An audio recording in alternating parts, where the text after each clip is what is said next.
Desde este momento comienza Hablando de Seguridad, creado y conducido por Hermes Acuña, postítulo universitario en Seguridad y Resolución de Conflictos.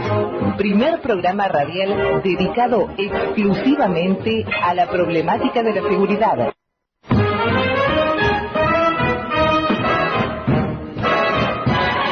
Hola, buenas tardes. Soy Hermes Acuña. 25 de abril de 2017. En el aire, desde la ciudad de Villa Lynch, partido de San Martín, provincia de Buenos Aires, en el estudio Héroes de Malvinas de FM Líder 100.9, hablando de seguridad. Primer programa radial dedicado exclusivamente a la problemática de la seguridad. Nuestro lema: no para mal de ninguno, sino para bien de todos. Saludamos a Susana de nuestra producción, quien atiende los llamados telefónicos, y al señor Pablo Martínez, nuestro operador. Nuestras vías de comunicación: 4753-5433, 4754-0507. Email: info@hablandodeseguridad@gmail.com. Radio online: www.grupolider.com.ar. A través del portal de la radio usted puede escuchar en vivo todas las emisiones durante las 24 horas. También estamos en Facebook. Podrán ustedes escuchar nuestros audios de las distintas emisiones, bajarlos o requerirnos algún audio en particular a nuestro email, que repito, info@hablandodeseguridad@gmail.com, y con mucho gusto se lo haremos llevar. Obviamente, y como lo decimos en todas las emisiones, a fuer de repetir, y como docente quiero decirles que la repetición es la forma más primitiva de enseñanza. Repetir, repetir y repetir. Es lo que hacemos con los chicos, en su ocasión con nuestros hijos, y ahora nos toca con los nietos. Repetir, repetir y repetir. No solo con la palabra, sino con los hechos. Los romanos decían res non verba, no palabras, hechos. Entonces, por eso repetimos cada programa que lamentablemente el tema seguridad siempre tiene noticias, siempre hay novedades. Algunas son halagadoras, otras no lo son tanto, y no lo son nada cuando se pierden vidas a manos de la delincuencia que está asolando nuestro país. A pesar, y hay que reconocerlo esto, de los esfuerzos, en algunos casos, del Estado Nacional y de algún Estado provincial, pero de todas maneras, cuando trascienden los hechos graves, los hechos dañosos para las personas, porque el bien más preciado, el derecho humano más preciado, es la vida. No es el patrimonio, es la vida. Y lo sigue la libertad. La vida y la libertad. Ustedes fíjense, los medios, la semana pasada, todos los medios, la gráfica, la TV y la radio, daban cuenta de estos mal llamados secuestros express, porque técnicamente no son secuestros. Esto es un mote que le puso la prensa. El tipo penal no responde a las características de un secuestro extorsivo. Esto sería una privación ilegal de la libertad y una extorsión, técnicamente hablando, no un secuestro extorsivo. Ya se ha actuado, hay alguna banda desbaratada, hay detenidos. También se cuestiona la ley de ejecución penal, que hablamos la semana pasada, la 24660, que es la ley nacional de ejecución penal, y también cada provincia, teniendo como referencia la ley de ejecución penal marco, que es la nacional, tiene su propia ley de ejecución penal. En la provincia de Buenos Aires, y también en el Senado de la Nación, se estaba tratando esto la semana pasada, porque tiene estado parlamentario todavía, se pasó un cuarto intermedio. Yo les comentaba que estaba agitada la unidad penitenciaria de Devoto, y que ojalá que esto no fuera una situación gatillo que desbordara en otras unidades penitenciarias de todo el país, como ya ha pasado, lamentablemente, como ya ha pasado.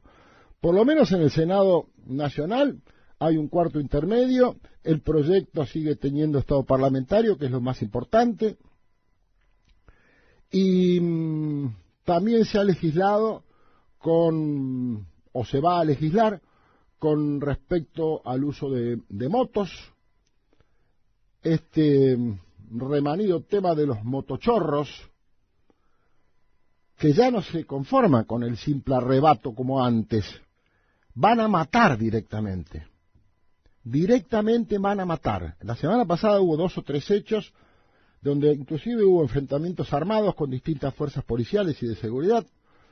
Así es que no son buenas noticias. Lamentablemente uno quisiera dar mejores noticias, pero como periodistas, como comunicadores, tenemos que tratar de reflejar la realidad de la manera menos cruenta posible, pero decir las cosas y decirlas bien, decirlas con conocimiento, decirlas con contenido. Hay mucha gente muy lanzada, y como les digo desde hace tantos años, 10 en el aire.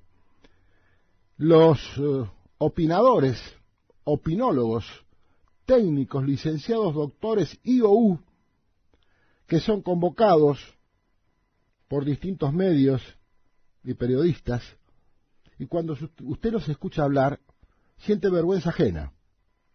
Y ustedes saben que en periodismo, como en todas las profesiones, hay un decágolo. Y uno de los puntos de ese decágolo es cuando se informa mal, se desinforma. Entonces hay que ser muy preciso con la información que se da. Y no abordar temas para los que uno no está preparado y no tiene el conocimiento para abordar ese tema. Por eso nosotros tratamos, y ustedes con su consecuencia y acompañamiento durante tantos años, nos han demostrado que de alguna manera estamos por el buen camino, sin perjuicio de lo cual, quien les habla, tiene una sólida posición autocrítica, porque hay que retroalimentar lo que uno hace, y son ustedes los que nos señalan el camino, porque ustedes son hablando de seguridad. Más allá de la parte técnica, más allá de quien ocasionalmente, como en mi caso, hace uso del micrófono. Ustedes son el programa, porque para ustedes es este programa, para ustedes este esfuerzo de producción donde trabajamos varias personas, para llevarles la información lo más real posible, lo más técnica posible, entendible para el ego. Por supuesto, ustedes no tienen por qué saber de seguridad, no tienen por qué saber de legislación. Lo que hay que tener es sentido común, para cualquier profesión, para cualquier oficio, para cualquier actividad de la vida. Hay que tener sentido común. Entonces encontramos esos opinadores, esos opinólogos, que hablan en difícil, que no se entienden ni siquiera ellos, y cuando usted se queda con la reflexión final, se pregunta, ¿qué dijo este hombre? ¿Qué dijo esta mujer? Cuando usted se dé cuenta que no le dijo nada, es porque realmente no dijo nada. Y hoy, como está de moda el tema de la seguridad, todo el mundo es especialista en seguridad, todo el mundo. Entonces yo me pregunto a veces, le pregunto dónde estudió, cuál fue su experiencia de campo, cuando puedo, en alguna reunión de amigos, ocasionalmente en la vía pública, cuando uno ve un hecho en la calle y se junta la gente, por curiosidad, y alguien dice, porque yo soy, porque yo hice, porque yo... Entonces, como un simple hombre de a pie que soy, como decía Scalabrini Ortiz, le pregunto. Y resulta que la experiencia que tiene de mirar mucha televisión. Esa es la experiencia que tienen la seguridad, algunos, de mirar demasiada televisión. La legislación responde a fenómenos sociales. En una época no se legislaba la sustracción de cadáveres, por ejemplo. Y hoy vamos a hablar de un tema que es relativamente nuevo, porque, reitero, la legislación responde a un fenómeno social. El legislador toma el fenómeno y con técnica legislativa y con técnica jurídica se elabora un proyecto de ley, se somete a consideración de la Cámara o las cámaras, en el caso como en el nuestro que tenemos 2, y después se aprueba, se promulga y se pone en vigencia lo que se conversó y lo que se aprobó. Y me estoy refiriendo específicamente a los delitos informáticos. Esto es un tema nuevo, una modalidad nueva en nuestro país. Ustedes dirán, nueva, tiene 20, 25 años. Y es nueva para la vida de un país. Claro que es nueva. Es nueva. Nosotros, Argentina es un país joven. En el contexto mundial de otras naciones que a lo mejor tienen 1000 años, 1500 años, que no se llamaban como se llaman ahora, y después se organizaron, se reorganizaron como Estado, pero tienen una existencia que obviamente nosotros no tenemos. Por eso nosotros somos un país joven. Y esta legislación, estos hechos, también son jóvenes, también son nuevos, son bien contemporáneos y de mucha actualidad. El miércoles pasado, ¿quién les habla? En compañía de un camarada, integrante también de la comisión directiva de ASOMELCIFO, la Asociación Civil Argentina de Medicina Legal, Ciencias Forenses e Investigación Criminal, profesor doctor Osvaldo H. Raffo. Fuimos invitados a una charla que se dio en nuestro Colegio de Abogados de San Martín respecto precisamente de delitos informáticos. La disertante fue la doctora Sandra Boccaccio, quien es abogada, especialista en Derecho Informático, diplomada en Derechos Humanos y también integrante del Instituto de Derecho Penal del Colegio de Abogados de nuestra ciudad de San Martín, y también es docente.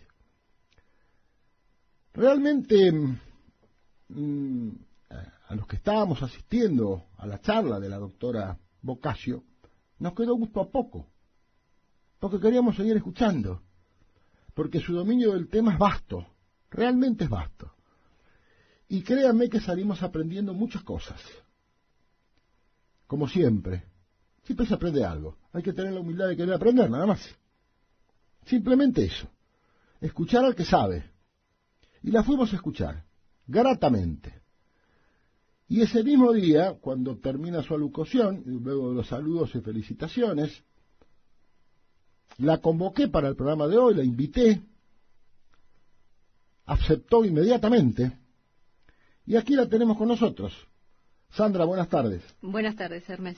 ¿Cómo le va? Muy bien, muchísimas gracias por la invitación y por sus palabras. No, al contrario, para nosotros es un gusto, un placer, y destaco realmente su voluntad inmediata para ilustrarnos un poco a la audiencia, hablando de seguridad respecto del tema de los delitos informáticos, que es tan amplio. Apelo como docente a su capacidad de síntesis, porque los tiempos en la radio son acotados.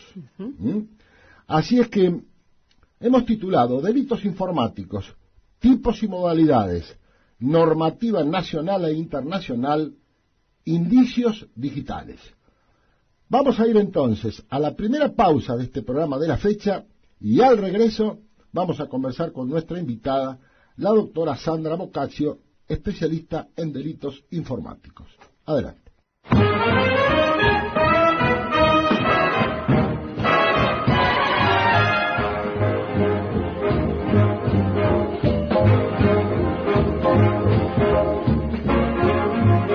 Seguimos entonces con nuestra invitada, la doctora Sandra Boccaccio, y vamos a hablar de delitos informáticos.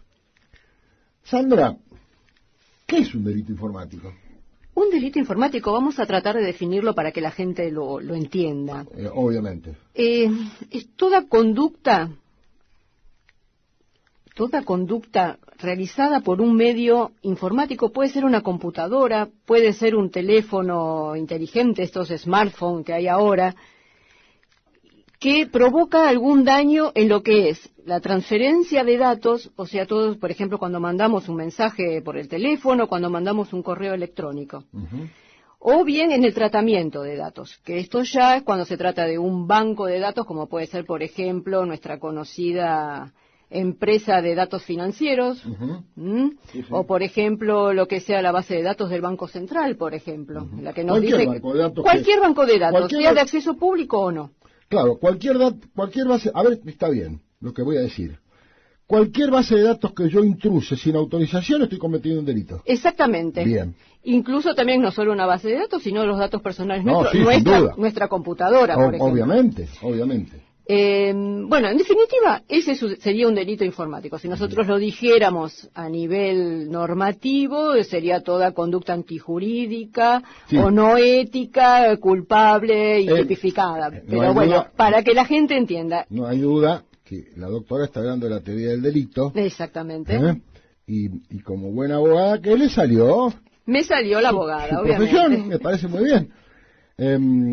Y usted hizo muy bien en aclararlo, porque no le vamos a hablar de esa manera al público, porque exactamente. No todos son abogados, no tienen por qué entendernos. No, por supuesto. ¿Está legislado esto en la legislación argentina? No tenemos una legislación específica como otros países, como puede ser, por ejemplo, Chile, o como Venezuela, que también tiene... Venezuela tiene una ley específica de delitos informáticos. Bolivia lo que tiene no es una ley específica, pero agregó un título a su Código Penal, que es específicamente delitos informáticos. Bien. Nosotros lo que tenemos es la ley 23.688, que fue la que modificó el Código Penal nuestro, que es de 1921, o sea, tenía que ayornarse un poquito con este tema, y lo que hizo fue agregar modalidades por medios informáticos o tecnológicos a delitos ya conocidos, como por ejemplo el hurto, porque sabemos que los primeros delitos informáticos fueron los famosos robos de identidad. Primero lo que hacían eran duplicarnos nuestro DNI, después, vinieron otra clase de cosas como el phishing, cuando nos roban directamente de la computadora. Phishing viene del inglés y quiere decir pescando. Exactamente. Y lo mismo pasa en los cajeros. El phishing es, se pone un dispositivo en la boca del cajero donde usted manda la tarjeta, le copia los datos y después viene el delincuente atrás y se lleva toda la plata suya. Exactamente, exactamente. Que también podría encasillarse como un delito informático, porque el cajero tiene la característica electrónica e informática. Exactamente, y bueno, también agregó otros delitos, como por ejemplo, equiparó la violación de la correspondencia epistolar con lo que es el correo electrónico, todo bueno a partir del famoso fallo de la Nata con Editorial Perfil en 1996. Así que si yo interfiero el tráfico de sus emails con quien usted tiene correspondencia informática, ¿lo modifico o simplemente lo leo? ¿Estoy cometiendo un delito? Sí, es una violación de correspondencia. Bien, excelente. Esto tenemos jurisprudencia ya. Sí, falló la Nata, 1996, fue el primero. El primero. ¿Hubo otros? No conozco otros así tan mediáticos, pero debió haber otros. Es el más conocido. Claro. Es el más conocido. Sí, la acotación está muy bien, por lo menos tan mediático. Exactamente. ¿De qué tipos de delitos informáticos podríamos hablar, aparte del phishing, aparte de la violación de correspondencia epistolar informática? Ya le pusimos un título. Tenemos el fraude informático. El fraude informático. El fraude informático es cuando hay una empresa de venta de cosas por Internet, muy conocida, que, bueno, eso es principalmente cuando hacen alguna compra por medio de una tarjeta de crédito y la tarjeta de crédito no es del titular, o sea, se ha, para decirlo en forma que se entienda, chupado los datos de la tarjeta y con esa tarjeta se hace una compra y el titular verdadero ni se entera. Después cuando le llega el resumen se entera. Claro, mire, días pasados, ahora un par de semanas, vi por un canal, un señor le habían sustraído su documento de identidad, su DNI. Con ese DNI cometieron este tipo de fraudes que usted dice. Sí. Lo metieron en el Veraz. Sí. Lo embargaron. Es así. Lo inhibieron. Es así. Y todavía, decía este hombre, lloraba ante las cámaras. No puedo solucionar el problema. No. En una oportunidad este señor iba a salir del país y fue detenido en el aeropuerto de Seiza, precisamente porque el otro que se había robado su documento era al que buscaban y no a él, a pesar de que eran homónimos. La hizo también el otro, que lo hizo quedar al titular como un delincuente. Pero increíble, un hecho interesante. Bueno, un caso mediático que hubo de robo de identidad, por ejemplo, fue el de la cantante Valeria Lynch. Le habían duplicado su documento con su verdadero nombre, María Cristina Lancilotti, y la habían endeudado, que bueno, como ella era conocida, pudo zafar, pero fue un caso muy conocido hace ya varios años atrás. Sí, me acuerdo. Aparte, hay un tema muy sensible, Sandra, que es el tema de la pornografía. Sí. Muy sensible. Demasiado. Y nosotros en Argentina, en tema de delitos informáticos, estamos en pañales, digamos.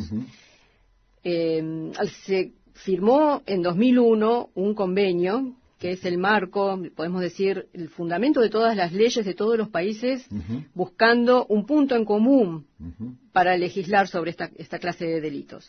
¿Y qué estableció este convenio? Que estuve leyendo ayer en el diario La Nación que Argentina finalmente va a adherir al convenio. No sé si adherir o ratificar, porque es muy confusa la información. ¿Dónde se firmó el convenio? En Budapest, el 23 de noviembre del 2001, y entró en vigencia en 2004. El convenio de Budapest. Claro, me acuerdo perfectamente. Digamos que ese convenio fue el que le dio el marco a todas las legislaciones. Lo que buscaba era buscar un punto en común en cuanto al procedimiento. No nos olvidemos que en los delitos informáticos la prueba, la evidencia, además de ser intangible, es muy volátil, dura muy poco tiempo, y son delitos sin fronteras. Entonces, es transnacional. Es un delito transnacional y hay que buscar cooperación de todos los países. Claro. Así que, finalmente, felizmente, Argentina va a incorporarse a este convenio, lo que va a traer aparejado un par de consecuencias. Primero, vamos a tener que modernizar todos los códigos procesales penales, tanto de la nación como de las provincias, capacitar al personal de fiscalías y fuerzas de seguridad. Absolutamente. Y también adherir a la famosa red tecnológica 24/7. Esta red es una red que está creada y administrada por el Grupo de los 8. Y tiene como fin que haya los 365 días del año un punto de contacto en todos los países cuando sucede un delito informático. Nosotros la única red 24/7 que no es a nivel nacional la tiene la UFESI. La UFESI es la unidad fiscal especializada en delitos cibernéticos de la Ciudad Autónoma de Buenos Aires. Y la red que ellos tienen es con una empresa, un organismo privado, sin fines de lucro de Estados Unidos, que lo único que hace es dar alertas a la Ciudad de Buenos Aires cuando se está cometiendo un delito, por ejemplo, grooming o pornografía infantil. Vamos a explicar qué es el grooming. El grooming es cuando una persona adulta crea un perfil en Internet, haciéndose pasar por una persona joven y engaña a niños o adolescentes. Esto podría quedar ahí, pero a veces puede derivar en un delito más grave. Secuestro, homicidio, trata de personas. Sandra, ¿ha derivado en homicidio? Ha derivado en homicidio. Claro. Sí, seguro. Y usted el otro día en su conferencia nos habló un poco de la cadena de custodia y primero la toma de indicios digitales como para poder marcar el iter criminis del autor y poder llegar a consolidar, aunque sea una semiprueba o indicios graves y concordantes. ¿Por qué no nos cuenta algo de eso? Sí, es muy interesante. Es interesante, pero vuelvo a lo que le dije antes. Estaba diciendo que Argentina está un poco como en pañales en este tema. Hay un funcionario relacionado con ciberdelito a nivel nacional que precisamente en esta nota de La Nación decía: tenemos que modernizarnos porque seguimos secuestrando cosas y tenemos que secuestrar datos. Claro, muy bueno. Muy buena la frase, me quedó grabada por eso, porque es muy cierto, totalmente cierto. Nosotros seguimos con personal que de repente no está totalmente capacitado a secuestrar computadoras, smartphones, pendrive, DVD, USB, claro. CD, DVD, y nosotros lo que tenemos que buscar es el dato específicamente, que como dije antes, intangible, volátil, muy difícil de conservar, y por eso la mayoría de los delitos informáticos, además de que empiezan con un imputado NN, porque si no media una denuncia tal persona, tal cosa, es un NN, y generalmente terminan en nada, son muy pocos los que llegan a buen puerto. Entonces, sí se manejan las fuerzas de seguridad con un protocolo. El más completo es el de los Ministerios Públicos Fiscales de Mercosur, que se firmó en 2014, lo promulgaron como protocolo a seguir, y hace poquito también el Ministerio de Seguridad de la Nación lo promulgó con la firma de la ministra Bullrich, que no es tan completo como el otro. Y bueno, lo específico, como dije en su momento también en la conferencia, lo primordial es no contaminar la escena, apartar a toda la gente que es ajena a la situación. ¿Cómo se contamina una escena cuando se está atrás de un indicio digital? Por ejemplo, si nosotros estamos en presencia de una computadora que está apagada, encenderla, o si está en stand-by el monitor, cliquear, por ejemplo, en el mouse. Es contraproducente. Si la computadora, el monitor está en stand-by, lo que hay que hacer es mover el mouse sin cliquear. Extrapolando a la investigación criminal o a la técnica criminalística, eso sería contaminar la escena. Y sí, porque podemos estar borrando o destruyendo datos. Bien. ¿Y qué con el tema del enchufe o desenchufe de los equipos?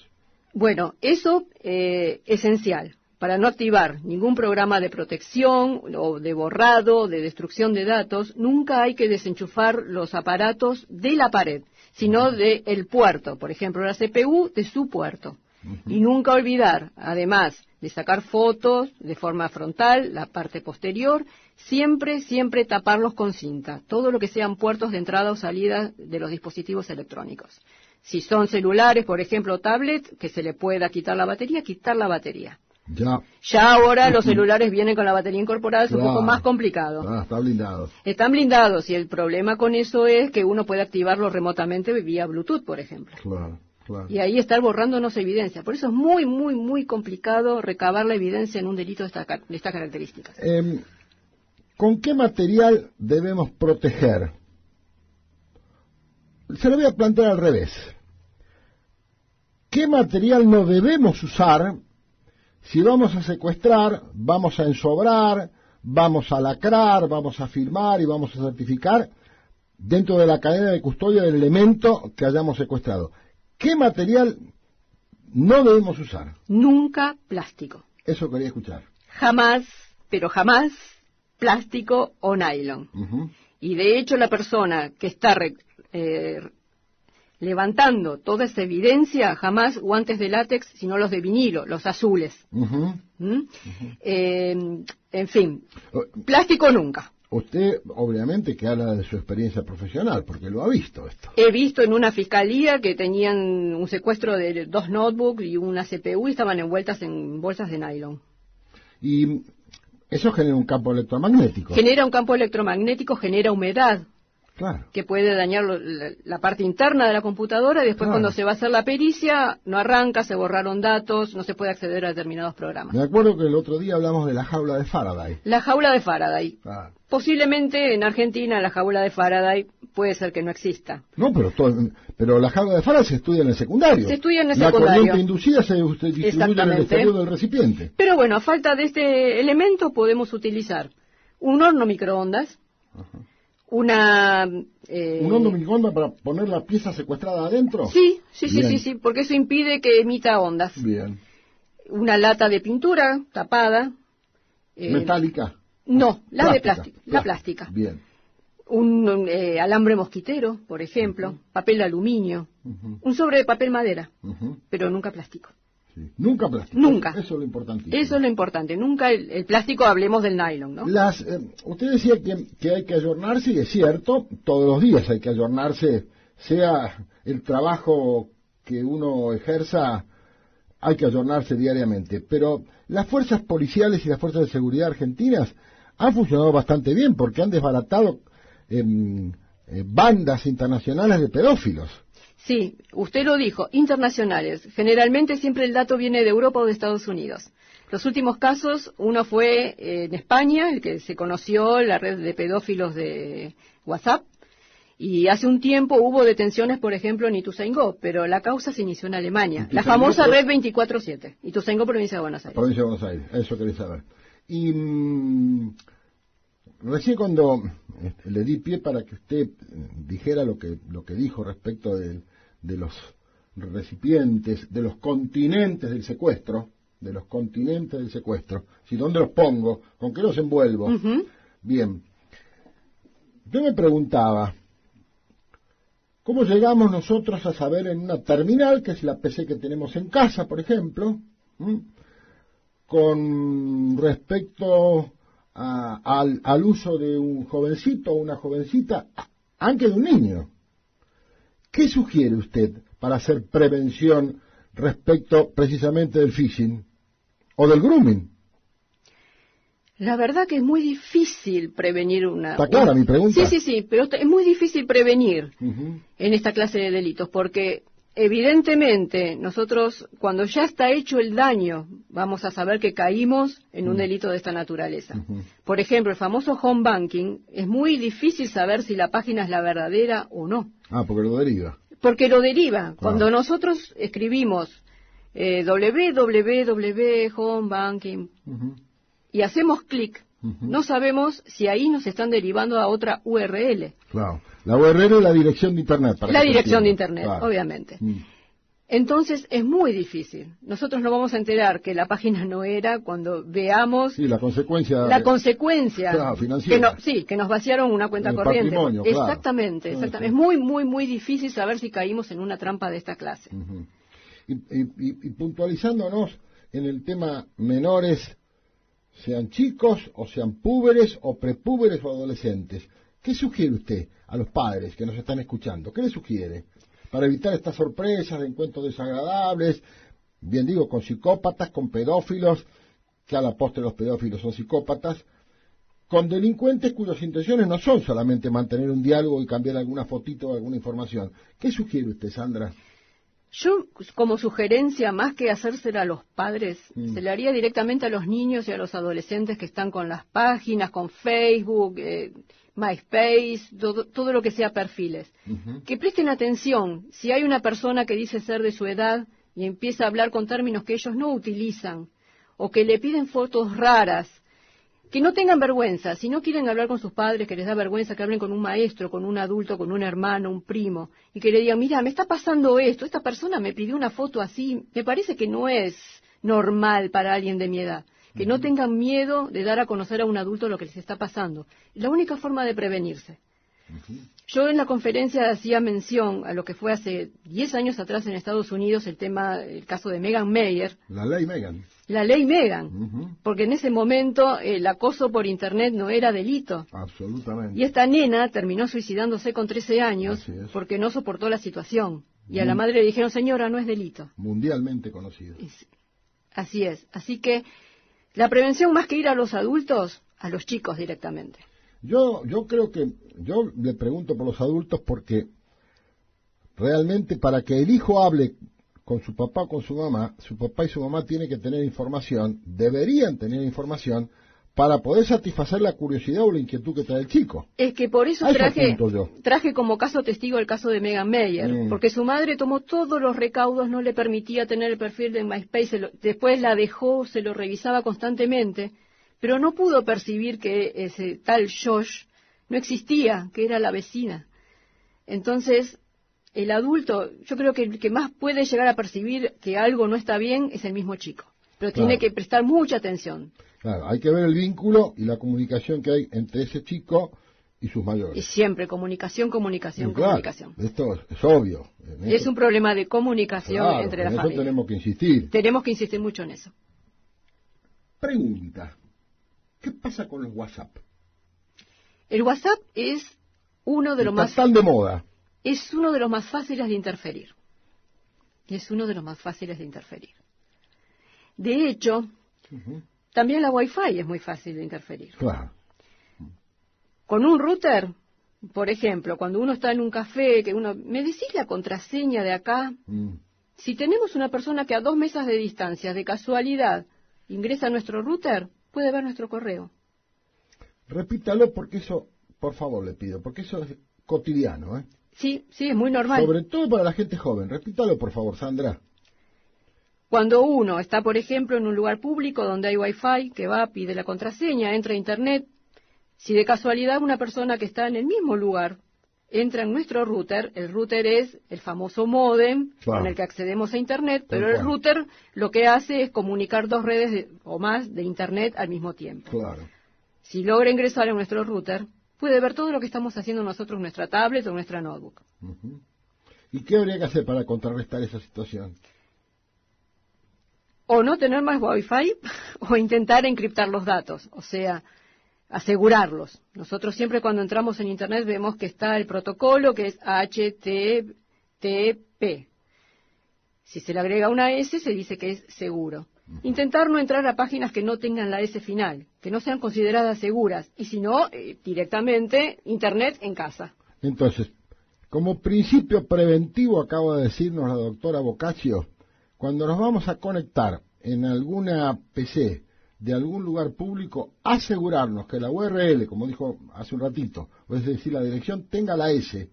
Eso que sean sitios seguros. Eso nos asegura que el sitio sea seguro. De hecho, leyendo así durante el fin de semana, me entero de otra cosa. Hay un programa que es de acceso público para descargarlo, que se lo conoce, no voy a decir el nombre del programa para que no darle la idea a nadie. No, porque no vamos a hacer promoción, estamos Obviamente, haciendo prevención. Se lo conoce como la llave maestra. Y es un programa que permite entrar a la PC más protegida que pueda haber. Llave maestra. Abre cualquier computadora. Entonces, estamos indefensos, absolutamente. Estamos indefensos absolutamente. Dato que se sube a la web no se recupera nunca más. No. Y usted no sabe dónde va a parar. Exactamente. No? De hecho, si nosotros cuando enviamos un correo electrónico, hasta que llega a destino pasa por aproximadamente 10 computadoras. En algunas nos pueden interceptar el correo. Por eso yo hacía la salvedad en la conferencia que Gmail no protege los datos y Hotmail sí. Vamos a extender un poquitito en eso. Interesante. Sí. Adelante, sí. La escuchamos. Bueno, cuando nosotros mandamos un correo por Gmail, no está tan protegido como el de Hotmail. Hotmail lo encripta. Como está haciendo últimamente WhatsApp. Cuando uno manda por primera vez un WhatsApp, dice este mensaje... sí, codificado y cifrado. Codificado y cifrado, exactamente. Tratando de darle un poco más de protección, porque era uno de los sitios más vulnerables, era WhatsApp precisamente.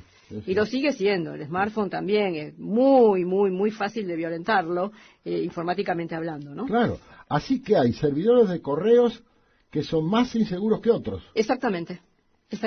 Y en este caso, el viejo Hotmail es más seguro que el nuevo Gmail. Exactamente. Sí, es más seguro Hotmail. Quizás porque era el primero, entonces tomaron todos los recaudos. Ya Gmail se ve que se relajó un poquito más. Y de acuerdo a su experiencia, ¿cuáles son los delitos que más frecuentes se cometen utilizando como medio la informática? Lo que se ve mucho últimamente es el fraude informático, grooming y, bueno, obviamente el tema de la pornografía infantil. Esos son los 3 delitos que van a la cabeza, digamos.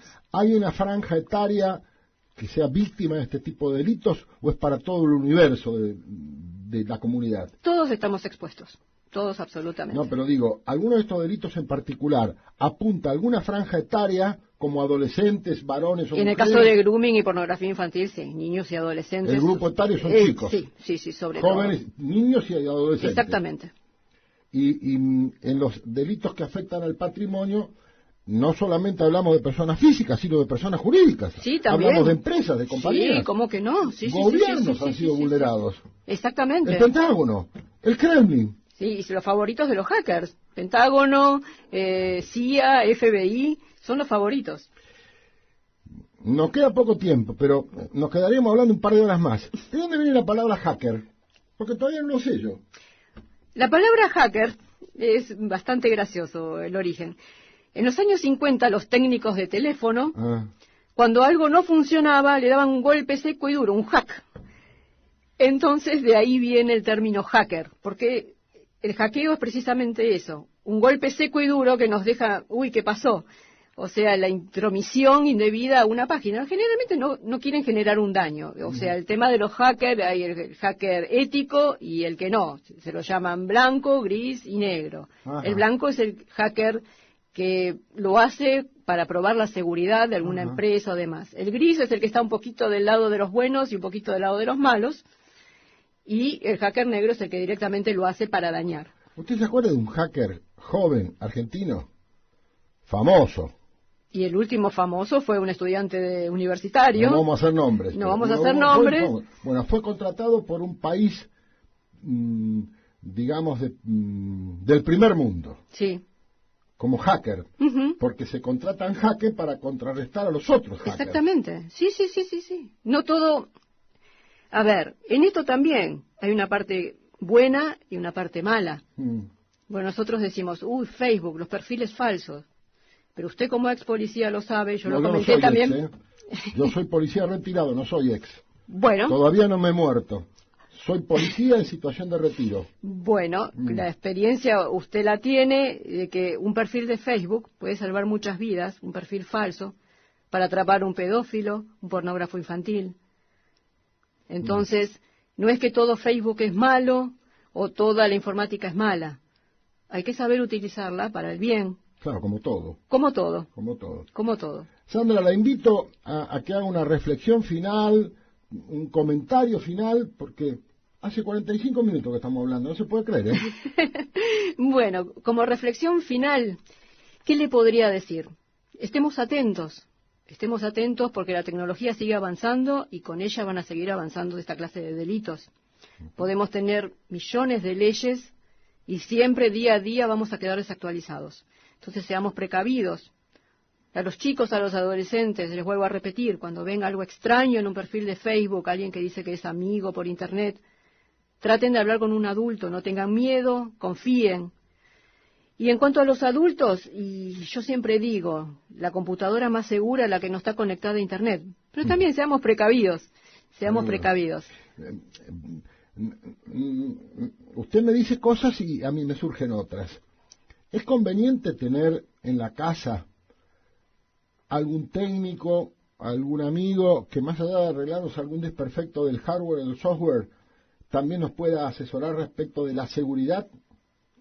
Totalmente. Porque generalmente todos los técnicos que nos reparan las PC o los distintos artefactos conocen mucho de seguridad informática. Y sí, todos ellos son un poquito hacker. Entonces, es conveniente tenerlo a siempre mano tener, siempre tener una palabra especializada y entendida.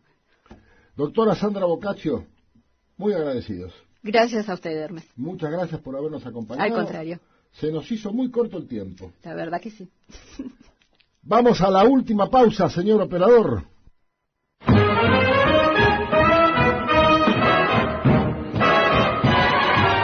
Seguía hablando con la doctora Boccaccio, que se quedó a acompañarnos hasta que terminemos dentro de 7 u 8 minutos. Y sigo aprendiendo. Y porque le hacía preguntas, y decíamos, es tan amplio todo esto, tan amplio, que esto, y claro, imagínense usted, si la carrera de analista de sistemas, no sé si son 3 o 4 años de estudio, imagínense ustedes nosotros en 45 minutos, pero por lo menos, como les digo siempre, una de las misiones, y esto también forma parte del decálogo del periodista, el periodista tiene que movilizar el pensamiento, movilizar la reflexión, y el pensamiento, si es crítico, mejor, para eliminar el pensamiento único, movilizar la búsqueda, que el oyente le interese lo que se le está diciendo y profundice y lo investigue por su cuenta. Eso también es otra de las cosas del decálogo del periodista. No es el hecho de transmitir y transmitir y transmitir, es el hecho de que el oyente lo internalice, movilizarlo y lo investigue. Y yo estoy movilizado, por eso en la pausa le hacía preguntas a Sandra, que la tengo aquí al lado. Hace 2 o 3 minutos antes de la pausa me despedí de ella, por decirlo formalmente, pero tuvo la gentileza de acompañarme. Ahí su marido está filmando del otro lado de la pecera, así es que vamos a tener un documento gráfico de todo esto, señor operador. Se ríe Pablito. Bien, quiero decirles que con fecha de hoy se tomó conocimiento por los medios que definitivamente el presidente de la Nación reglamentará la ley sancionada en 2013 que nunca entró en vigencia respecto al registro de violadores. El texto está prácticamente listo. El borrador fue elaborado en el Ministerio de Justicia de la Nación, debe pasar por todos los pasos institucionales para revisarse y definitivamente oficializarse este decreto que le reglamenta la creación del Registro Nacional de Datos Genéticos, vinculados a delitos contra la integridad sexual. La publicación del decreto a través del boletín oficial, como es de estilo, tendrá lugar en los próximos días. Se trata de la puesta en marcha de una ley muy requerida, muy demandada, que había sido sancionada hace 4 años, julio del 2013, pero 4 años más tarde todavía no fue reglamentada. Esperemos que esta vez esto sea cierto y esto responde a una necesidad. Todo esto lo ha movilizado el homicidio de la chiquita Micaela García. Y como siempre les digo a todos ustedes, las actitudes tienen que ser proactivas, no reactivas. No tenemos que esperar que se declare el incendio para correr a buscar el extinguidor o la manguera. Tenemos que preverlo, porque si se pudo prever no es accidente, es impericia. Si algo se pudo prever no es un accidente, es impericia. Es un delito culposo, que lo dice bien claro, impericia, inobservancia, etcétera, etcétera, etcétera. Entonces tengamos una actitud proactiva. No esperemos a que tenemos... Ahora, lamentablemente el homicidio de esta criatura, esta chiquita, tan jovencita, promueve que el gobierno nacional tome cartas en el asunto, en buena hora que sea así, porque esto viene de otra gestión anterior, pero tampoco hace el caso. En 2011 esta ley tuvo media sanción en el Senado y en el 2013 fue aprobada en diputados. Y en ese momento fue, ¿se acuerdan?, el desgraciado caso de Ángeles Rawson, en la cual nosotros hicimos una emisión especial y lo entrevistamos al profesor doctor Osvaldo H. Raffo. Y ahora se acelera todo esto con el homicidio, repito, de Micaela García en Gualeguay, provincia de Entre Ríos. Hace unos días también se tuvo conocimiento de la aparición de una nueva droga sintética. Se llama Flaca, con doble K, Flaca. La policía de la ciudad de Buenos Aires detuvo a un individuo en un operativo de rutina y que portaba 5 dosis de esta sustancia, repito, Flaca con doble K, hasta ese momento desconocida en la Argentina. Estamos hablando de hace una semana. Este individuo circulaba en un vehículo sin luces. La perspicacia del personal que se hallaba apostado en un dispositivo de control vehicular en la vía pública hizo que lo interceptara, lo detuviera. La gestualidad del individuo, por eso es tan importante que el policía conozca la gestualidad, tan importante. No solamente el policía, todo aquel que trabaja con personas debe conocer la gestualidad del otro, para inferir, para suponer, para tomar los recaudos acerca de con quién estoy hablando. Este personal muy perspicaz, en conocimiento de la gestualidad y actitudes predelictuales, lo identifica, con autorización de la justicia lo someten a una requisa y efectivamente lo encuentran 5 dosis de esta sustancia. La Secretaría de Drogas de la República Argentina, que se denomina Cedronar, explicó que se trata de una sustancia disociativa que produce grandes alteraciones en la personalidad, así como excitación, delirio, alucinaciones y paranoia. Hay un toxicólogo muy importante en la República Argentina, que es el doctor Carlos Damín. El doctor Damín lo hemos entrevistado en alguna oportunidad, es el jefe de toxicología del servicio del Hospital Fernández, de la Ciudad Autónoma de Buenos Aires. A su vez, el doctor Fernández preside Fundartox. Recordó que la Flaca, no es nueva, pero en Argentina no se comercializaba como tal. Estoy leyendo textualmente lo que ha dicho el doctor Fernández, como les digo, jefe de toxicología del Hospital Fernández de la Ciudad de Buenos Aires. Dijo que aparecía en algunos pacientes que habían comprado éxtasis, adulterado con esta sustancia caníbal porque se come a la base. Esta Flaca, por lo que dice el doctor Damín, le dice caníbal porque se fagocita a la sustancia con la que se mezcla, que sería el éxtasis, y produce mucha agresividad. Hay un síndrome que se describe, no está en la nota, pero yo se los comenta, se denomina el síndrome excitado. Síndrome excitado. El individuo que tiene este trastorno tiene la fuerza de 5 o 6 personas. Inclusive se han visto heridos de bala que resultan ser lesiones mortales que siguieron corriendo porque estaban con un síndrome excitado. Es el caso de algunos dementes también, que suele suceder, y fundamentalmente intoxicados por distintas sustancias estupefacientes. Esta sustancia Flaca hace 4 años se detectó por primera vez en Asia y en Europa, donde se llegaron a registrar muertes por su elevada toxicidad. Hasta el momento en América se consumía en Colombia y en los Estados Unidos de Norteamérica, cuya agencia antidrogas, la DEA, estima que 132 personas murieron en el estado de Florida, por casos relacionados al consumo de flaca en 2013, que es la última información que tenemos. Así es que, porque si algo faltaba, ahora tenemos una nueva sustancia sintética y realmente debemos felicitar a ese personal de la Policía de la Ciudad Autónoma de Buenos Aires, que tuvo la perspicacia, que tuvo la oportunidad y el entrenamiento, la capacitación, obviamente es el resultado de todo esto, de detectar a un individuo en una situación extraña y, claro, cargaba con 5 dosis de esta sustancia, razón por la cual fue detenido, fue la sustancia secuestrada y puesto a disposición de la justicia. El próximo martes es 2 de mayo. Y el 2 de mayo de hace 35 años, en 1982, exactamente a las 16:01, el crucero ARA General Belgrano sufrió el impacto del primer torpedo de un submarino nuclear inglés. Como lo venimos haciendo desde hace tantos años, humildemente vamos a homenajear a nuestros héroes de la gesta de Malvinas. Y sin ninguna duda que el crucero General Belgrano y sus tripulantes, los que quedaron en el Océano Atlántico como custodios permanentes de nuestras irredentas islas, y los que viven llevando a sus espaldas, en su corazón y en su alma, y sus familias, el recuerdo de aquella gesta y de los camaradas que quedaron para siempre, como les digo, en el Océano Atlántico.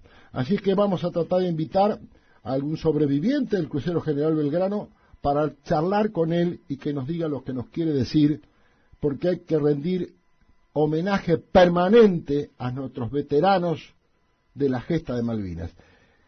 Ustedes habrán escuchado muchas veces que hemos entrevistado héroes y veteranos de Malvinas. Lo hicimos hace muy poco con el coronel Estela y con el capitán de navío de la Armada Argentina, Gopsel Camevari, que se encontraron al aire en nuestro programa después de 35 años, cuando eran los 2 oficiales subalternos y estaban combatiendo en Malvinas. Y este 2 de mayo, si podemos, lo vamos a localizar a algún sobreviviente que ya hemos entrevistado a varios, y lo vamos a entrevistar porque debemos permanentemente mantener en alto la gesta de Malvinas, porque por toda consideración son auténtica y genuinamente argentinas. Y por respeto y homenaje a aquellos que dieron su vida por defenderla, debemos mantener esta causa permanentemente vigente. Hablando de seguridad, como siempre, humildemente, desde nuestro pequeño lugar, vamos a contribuir a ese aporte porque nos sentimos malvineros de corazón y de alma. Así es que nos estamos viendo el próximo martes a las 4 de la tarde, como siempre, en FM Líder 100.9, hablando de seguridad. Hasta entonces, muchas gracias, y no se vayan, como les digo siempre, 4 o 5 segundos viene la consigna preventiva. Gracias, hasta el martes que viene. Mantenga distancia del vehículo que va adelante, como mínimo la longitud de su propio coche para poder realizar cualquier maniobra evasiva.